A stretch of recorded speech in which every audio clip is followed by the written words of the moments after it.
Gold की दूसरी exclusive report आपको दिखाते हैं। समाजवादी पार्टी के मुखिया अखिलेश यादव राम मंदिर का विरोध करते दिखते हैं। अखिलेश अब राम नगरी अयोध्या में भी खामियां निकालने लगे हैं। योगी आदित्यनाथ सरकार में चमकती अयोध्या की तस्वीरें उन्हें नजर नहीं आती हैं। सिर्फ वो दावे करते हैं जो वोट बैंक के हिसाब से उन्हें ठीक लग रहे हैं। तो अयोध्या को लेकर बड़ी खबर यह है कि अयोध्या पर अखिलेश यादव ने सवाल उठाया है। वेटिकन सिटी को अयोध्या से बेहतर उन्होंने बताया है। अयोध्या में वेटिकन सिटी जैसा 1 इंच भी कुछ नहीं है, यह अखिलेश यादव ने कहा है। 2027 में अयोध्या को वर्ल्ड क्लास सिटी बनाएंगे। इटली के रोम में कैथोलिक धर्म का केंद्र है वेटिकन। अब वेटिकन सिटी से कंपेयर कर रहे हैं वो अयोध्या को। सवाल ये है कि अयोध्या में वर्ल्ड क्लास सिटी बने और बीजेपी के लोग ये तो कहते थे वेटिकन सिटी बनाएंगे, हम उससे बेहतर सिटी बनाएंगे। अरे बीजेपी वालों जरा गूगल करके तो देखो वेटिकन सिटी दिखती कैसी है। अगर उसके हिसाब से अगर तुमने 1 इंच भी बनाया हुआ अयोध्या में कहीं तो बता दो हमें आप। अखिलेश यादव को अयोध्या का विकास पसंद नहीं है। इसकी वजह क्या है वो भी आपके सामने रखूंगा। यह भी बताऊंगा कि अखिलेश सरकार के दौरान और उनके पिता मुलायम सिंह की सरकार के दौरान अयोध्या में क्या क्या हुआ था, क्या क्या किया गया था। लेकिन फिलहाल वो आंकड़े आपके सामने रखना जरूरी है जिनकी जानकारी अखिलेश यादव को रखनी चाहिए।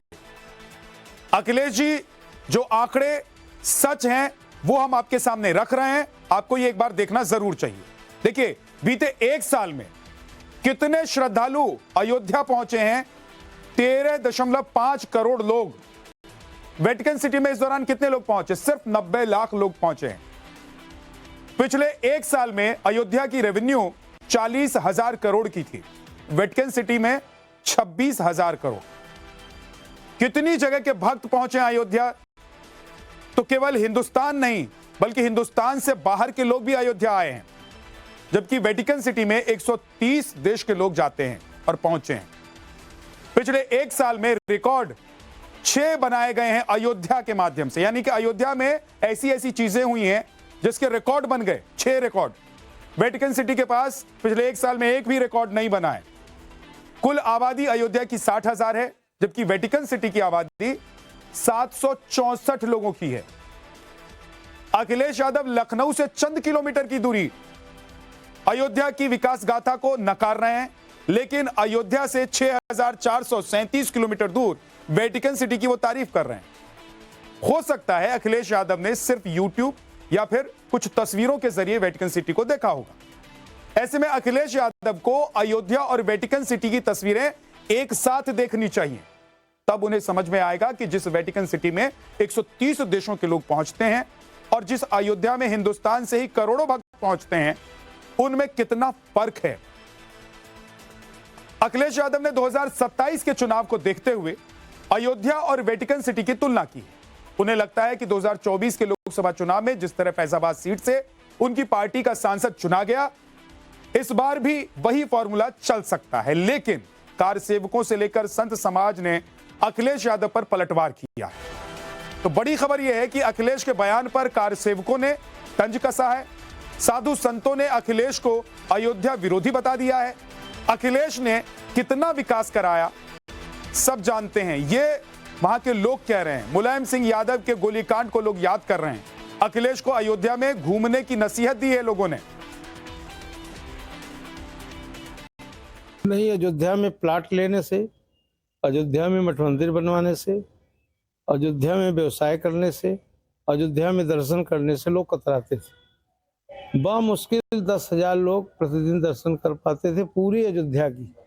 आज यह संख्या लाखों में है, और वो तब है जब 500 वर्ष के बाद श्री राम जन्मभूमि पर हिंदू धर्मावलंबियों के जो है आराध्य भगवान श्री राम का मंदिर बन पाया, तो ये संभव हो पाया। उनकी बातों पे हंसी आती है। अखिलेश यादव और उनके पूरे कुनबे ने, या यूं कहें कि उनके पिता ने अयोध्या में जो विकास किया पूरी दुनिया जानती है। अयोध्या में उनके पिता ने गोलियां चलवाई, गोली खाने वाला मैं आपके सामने खड़ा हूं। ऐसे हजारों लोग वहां घायल हुए, सैकड़ों मारे गए। उन्हीं के शासनकाल में मंदिरों की मूर्तियां चोरी हुई। ये विकास था उनका, ये उनका विकास था जो जातिवाद को चरम पर पहुंचा दिया। मुख्यमंत्री योगी आदित्यनाथ ने राम मंदिर के उद्घाटन के बाद से अयोध्या की तस्वीर पूरी तरह बदल दी है और इसका असर सिर्फ मंदिर परिसर का दायरा ही नहीं बल्कि पूरे अयोध्या में दिखाई देता है। आपको बताता हूं कि बीते एक साल में अयोध्या में किस तरह तरक्की के पायदान तय किए गए हैं।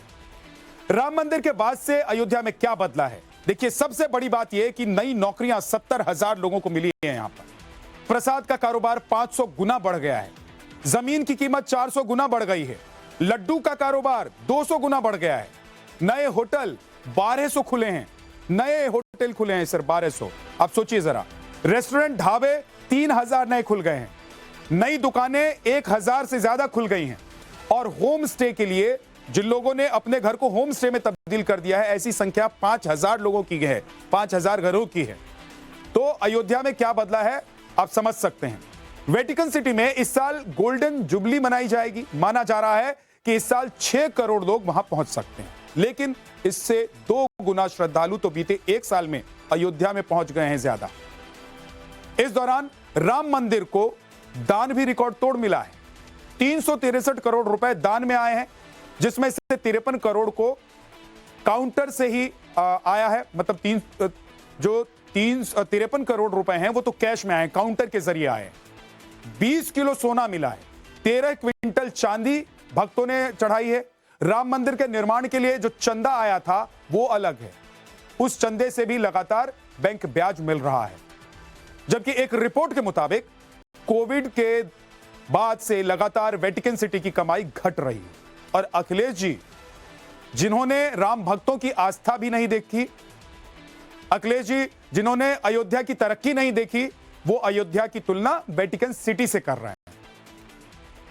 अखिलेश यादव अयोध्या को लेकर नैरेटिव सेट करने में क्यों लगे हुए हैं और आखिर क्यों वो नैरेटिव सेट करना चाहते हैं, इसकी वजह चुनावी मानी जा रही है। 2024 की तरह ही वो 2027 में भी जाति, मुआवजा और भी कई तरह के फैक्टर्स आजमाना चाहते हैं। आपको अखिलेश की अयोध्या सेंट्रिक सियासत को लेकर कुछ बातें बता देता हूं। अखिलेश को अयोध्या से दिक्कत क्या हो सकती है और क्या वो सेट करने की कोशिश कर सकते हैं, यह मैं आपको बताता हूं। प्राण प्रतिष्ठा के बाद से राम मंदिर वो नहीं गए। लोकसभा में जीत के बाद भी अयोध्यावासी खुश नहीं हैं। मुआवजे नहीं देने वाला नैरेटिव उनका चला नहीं। मिल्कीपुर उपचुनाव में बहुत अच्छे संकेत मिल नहीं रहे हैं। खास वोट बैंक की वजह से उन्होंने दूरी बनाई हुई है राम मंदिर से। पिता पर कार सेवकों पर गोलियां चलाने का आरोप है। मुलायम सिंह की सरकार के दौरान कार सेवकों पर जो गोलियां चलाई गई थी, उस आरोप से बाहर अखिलेश यादव नहीं निकल पाए हैं। अगर वो राम मंदिर चले जाते तो शायद लोग मान लेते कि अखिलेश और उनके पिताजी में अंतर है। समाजवादी पार्टी के राष्ट्रीय अध्यक्ष अखिलेश यादव को अयोध्या राम मंदिर और अयोध्या का विकास अपने गले का फंदा नजर आ रहा है। बार बार अयोध्या के विकास पर उंगली उठाना कहीं ना कहीं समाजवादी पार्टी के राष्ट्रीय अध्यक्ष अखिलेश यादव का वो सपना सत्ता में वापस आने का टूटता नजर आ रहा है। अभिषेक श्रीवास्तव, टाइम्स नाउ, नव भारत। अयोध्या के वर्ल्ड रिकॉर्ड अखिलेश को क्यों नहीं दिखते हैं, यह बड़ा सवाल है। मैं दिखाता हूं, आपको बताता हूं। 22 जनवरी 2024, याद कीजिए वो दिन, करीब 6 लाख भक्तों की भीड़ अयोध्या में मौजूद थी।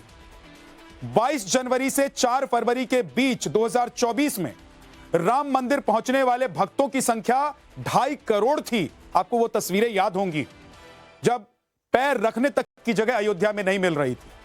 30 अक्टूबर 2024 को यहां पर 25,12,585 दिए जलाए गए थे, उत्सव मनाया गया था।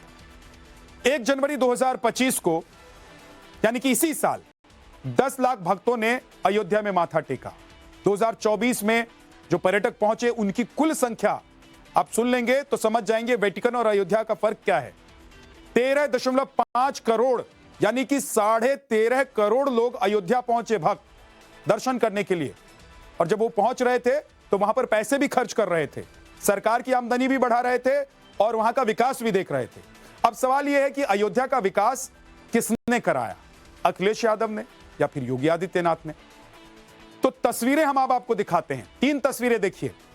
मुलायम सिंह की सरकार थी तब अयोध्या में कार सेवकों पर गोलियां चलाई गई थी। राम मंदिर आंदोलन को दबाने की भरपूर कोशिश की गई थी। इसके बाद जब अखिलेश यादव की सरकार थी तो 2013 में 84 कोसी परिक्रमा रोक दी गई थी। इस परिक्रमा में योगी आदित्यनाथ खुद जाना चाहते थे, लेकिन ऐसा नहीं हो सका क्योंकि योगी आदित्यनाथ की सरकार नहीं थी, उस वक्त अखिलेश यादव की सरकार थी और अब योगी की सरकार है। तो भक्त निश्चिंत होकर अयोध्या में पहुंच रहे हैं। अखिलेश जी शायद यही फर्क नहीं देखना चाहते हैं, इसीलिए अयोध्या का विकास उन्हें खटकता है, उन्हें अयोध्या का विकास नहीं दिखता है। क्या देश की सबसे तेज तर्रार पुलिस का दम भरने वाली